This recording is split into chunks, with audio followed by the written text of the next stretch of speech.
আসসালামু আলাইকুম ম্যাডাম। ওয়ালাইকুম আসসালাম। আপনি কেডা? ম্যাডাম আমি ভাইবা দিবে রাখছি, আজকে লাস্ট ক্যান্ডিডেট আমি। ও, ভাইবা দিবে রাখছেন? তা বসেন। ধন্যবাদ ম্যাডাম। লোক তো লেওয়া শেষ। তুই আবার এখন যে কোত্থেকে এলো? এত বাদ দেওয়াই লাগবে। ম্যাডাম কি চিন্তা করছেন, ভাইবা নেবেন না আমার? ভাইবা দিব না মানে? ওটাই তো ভাবিছি কি প্রশ্ন করা যায় আপনি। আচ্ছা কোন তো, অ্যারেঞ্জ ম্যারেজ আর লাভ ম্যারেজ এর মধ্যে পার্থক্য কি? বাপুরে, ব্যাংকের চাকরির ভাইবা দিবে রানু নাকি ঘটকালির ভাইবা বুঝিচ্ছি না কুমা। লাভ ম্যারেজ আর অ্যারেঞ্জ ম্যারেজের মধ্যে সূক্ষ্ম একটা পার্থক্য আছে ম্যাডাম। লাভ ম্যারেজ যাই করে তাই আগে থেকেই জানে যে কোন জাহান্নামত যাচ্ছে, আর অ্যারেঞ্জ ম্যারেজ যাই করে তাই আগে থেকে জানতে পায় না যে কোন জাহান্নামের দিকে যাচ্ছে। আপনি তো বিশাল বড় দার্শনিক। তারপরের প্রশ্নের উত্তর দেন। মনে করেন একটা জাহাজ সমুদ্রের মধ্যে যেয়ে ডুবে গেল। জাহাজের মধ্যে জোরদি লোক আসলো, সবগুলি মরে গেল। একটা লোক খালি বেঁচে থাকলো। এই একটা লোকটা কেডা? সেই লোকটা আর কেউ লয় ম্যাডাম, সেটা আপনি নিজেই। কে? আমি কেন করে? এটা তো খুবই সহজ হিসেব ম্যাডাম। জাহাজের থেকে তো এই বাইসে ফিরছে, একমাত্র তাই ছাড়া আর এই ঘটনা কে জানবি?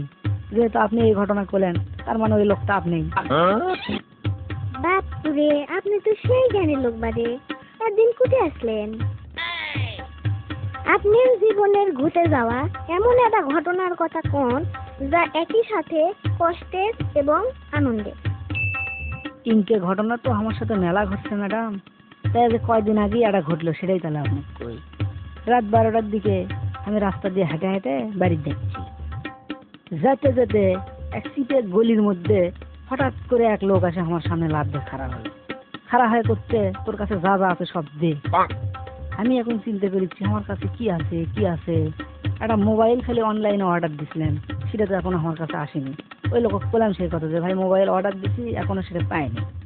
ওই করছে রেললে কোনো তাপালিং চলবি না, তোকে আমি এখনই কিন্তু চাকু মারবো, তাড়াতাড়ি মোবাইল টোবাইল যা আছে দে।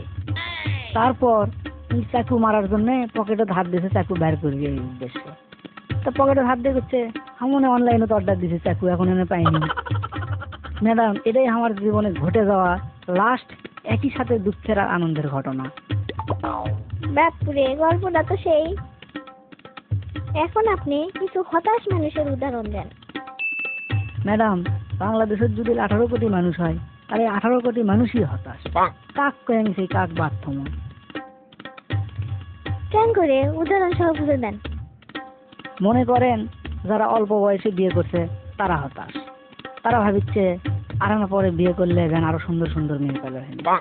আবার যারা চাকরি বাকরি খুঁজবার যায় বিয়ে করেনি তারাও হতাশ, যে অল্প বয়সে বিয়ে করলে স্বল্প হলে হয়নি, কি সুন্দর সুখে শান্তিতে থাকলে হয়নি। তারপর যারা বেসরকারি চাকরি করে তারাও হতাশ, তাদের চাকরির কোনো নিশ্চয়তা নাই, বেতন ঠিক মতো পায় না, এজন্য তারা হতাশ। আবার যারা সরকারি চাকরি করে তারাও হতাশ। কৃষক, তাদের গ্রাম অঞ্চলে থাকা লাগে, শহর থেকে পায় না, আধুনিক জীবনযাপন করতে পারে না, এজন্য তারা হতাশ। যারা বিদেশ আছে তারাও হতাশ। কৃষক, তাদের কাছে টাকা পয়সা সবই আছে কিন্তু আত্মীয় স্বজন নেই। আবার যারা বাংলাদেশত আছে তারাও হতাশ।